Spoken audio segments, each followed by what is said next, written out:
Kadam dan mali. Nang temang bong non nili tong sikot video bonanang ko alam thigala puyan lo.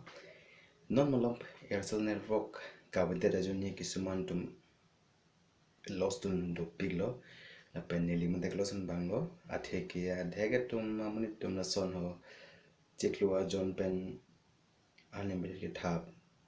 internet AGB asona ke ong ke thap ason duma do la son kis lost bang do piglo putam no prute ola sam amun pusitami kilos tun pig tun si kyonglo asi la so patak pen non ama chepa jogji prute la so video ki cheng pen ha ki judan like thor ha lalo ki cheng si a trade la banke nale tum a mobile network along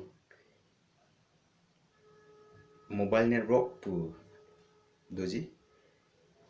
android user tuman aphan ke lason duklangji mobile network setting no damik no apen mobile network pudu hadak dam ikpen nal tum aprang ke manual settings automatic settings dota hai setting nang tum chilang pen manual setting along dam ikra nal tum network manual setting do la so manual along nang tum setting la ignon la so manual along nang tum click ikra network search ignon pen la so mobile network lo nang tangji AIRCEL Airtel Vodafone Cell 1 la son kicheng pen la son alis nang tang doji la so mong pen nang tum Cell 1 lo nang tum click inon la pen register ik denon Cell 1 no la lote nang tum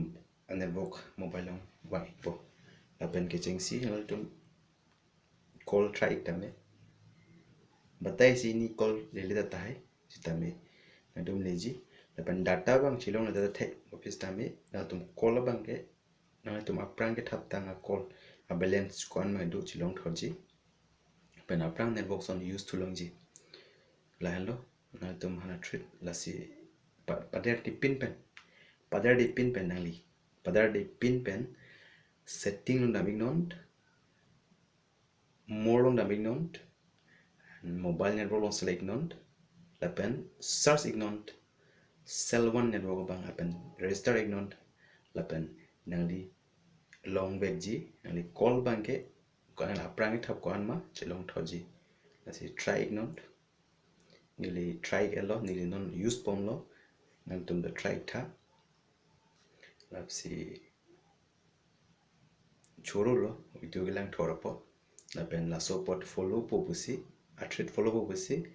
nilen pending thelo la pen follow back non nang tum ki joy fan je fan lo lan hello karo tomi thangbi good night Karbi channel subscribe ik tha la pen